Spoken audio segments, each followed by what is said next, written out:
बिस्मिल्लाहिर्रहमानिर्रहीम। अस्सलाम वालेकुम। Welcome to my YouTube channel. आज मैं आपको ज़ीरा साफ़ करने का तरीका बताऊंगी। ज़ीरा हर खाने में इस्तेमाल होता है, तो इसकी सफाई भी बहुत ज़रूरी है।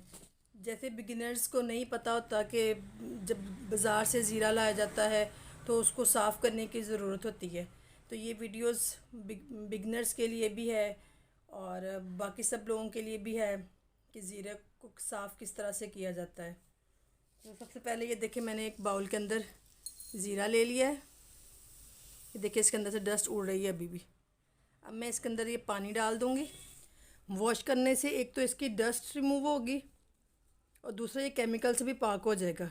ये देखिए, इस तरह से इसको दबाते जाना है नीचे, क्योंकि ज़ीरा हल्का होता है तो ये ऊपर ऊपर आ जाता है। इसको अच्छी तरह से डिप कर देना है पानी के अंदर।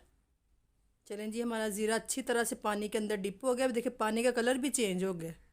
अब मैं एक स्ट्रेनर लूँगी, उससे इस तरह से आहिस्ता आहिस्ता से ये ज़ीरा इसके अंदर डाल लूँगी और दूसरी किसी बास्केट के अंदर मैं इसको डाल दूँगी।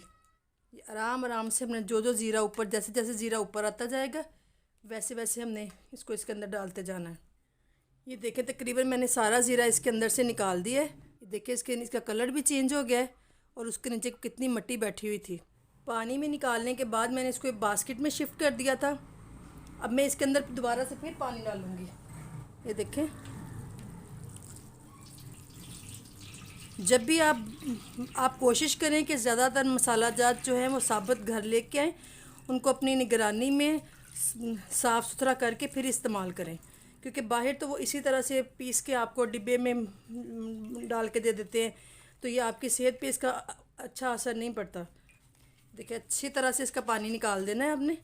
बाद में आप बास्केट को 3 से 4 मिनट के लिए वैसे ही रख दें, ताकि इसके अंदर जो थोड़ा बहुत पानी बच गया है वो भी इसके अंदर से अच्छी तरह से ड्रेन आउट हो जाए। ज़ीरे को मैंने 3-4 मिनट रख लिए। अब मैंने एक ट्रे ले लिए, उसके अंदर मैंने ये कागज़ बिछा लिया और ये ज़ीरा जो है ना, मैं इसके अंदर डाल दूँगी।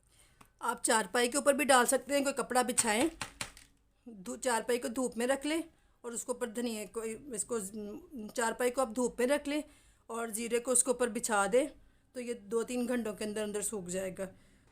अब मैं इसको ऐसे फैला दूँगी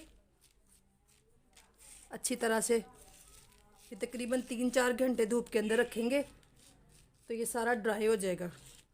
अब मैं इसको तकरीबन 3-4 घंटों के लिए धूप में रख के आती हूँ। उसके बाद फिर मैं इसको आपको इसकी कंडीशन दिखाऊंगी कि इसकी फ़ाइनल लुक क्या है। ज़ीरो को मैंने सुखा लिया है। ये 3 से 4 घंटे मैंने इसको धूप के अंदर रखा था। देखिए, बिल्कुल ड्राई हो गया है। इसके बाद मैं इसको चुन लूँगी, जिस तरह से हम चावल चुनते हैं ना, किसी भी प्लेट में, डिश में डाल के, इसी तरह से इसको हम डिश में डाल के चुन लेंगे। इस तरह से हमने ये चुन लेने, जैसे ये छोटे छोटे इस तरह के पीसेस इसके अंदर हैं, ये निकाल लेने हमने सारे। ज़ीरो को मैंने साफ़ कर लिया है। अब मैं इसको बोतल में डाल दूँगी। आपने ज़ीरा इस तरह से डालना है, थोड़ा सा ज़ीरा डाल देना है, उसके अंदर 2-3 पीस नमक के इस तरह से ये डाल देने और उसके ऊपर फिर ज़ीरा डाल देना।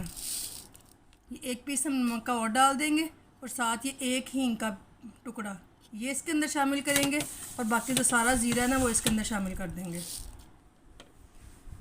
ये मैंने सारा ज़ीरा इसके अंदर डाल दिया है। ये इसलिए नमक और हींग डाली है कि इसके अंदर ना कीड़े मकोड़े लगेंगे और ना ही ये नमी जो है वो ज़ीरे को ख़राब करेगी। तो ये आप आसानी से इसको 6 माह तक इस्तेमाल कर सकते हैं। अगर आपको मेरी ये टिप्स पसंद आई हों ज़ीरे को सेव करने की, तो मेरे चैनल को लाइक, सब्सक्राइब एंड शेयर करना ना भूलिएगा। दुआओं में याद रखिएगा। अल्लाह पाक हम सबको आसानियाँ नसीब फरमाए। आमीन। दुआओं में याद रखिएगा। अल्लाह हाफिज़।